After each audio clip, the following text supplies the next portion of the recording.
Syederun kebakaran lahan terjadi di kawasan perbukitan Desa Meriah Paluh, Kecamatan Muara 1 Lok Semawe pada Senin 8 Agustus 2022 sekitar pukul 11.30 waktu Indonesia Barat.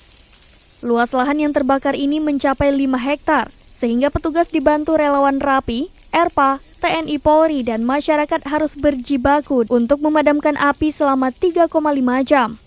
Danru Pemadam Kebakaran Kota Lok Semawe Ridwan menjelaskan, pihaknya mendapat laporan adanya kebakaran lahan sekitar pukul 11.30 waktu Indonesia Barat, sehingga pihaknya langsung mengerahkan 2 unit damkar ke lokasi kebakaran tersebut. Saat tiba di lokasi, api ternyata sudah menyebar, sehingga pemadaman langsung dilakukan dengan damkar dan juga secara manual.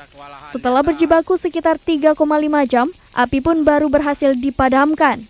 Kondisi cuaca di Kota Lok Semawe dalam beberapa hari terakhir sangat terik. Petugas pemadam berharap masyarakat lebih hati-hati dan jangan pernah membakar lahan. Dari Lok Semawe, Saiful Bahri, Serambi On TV.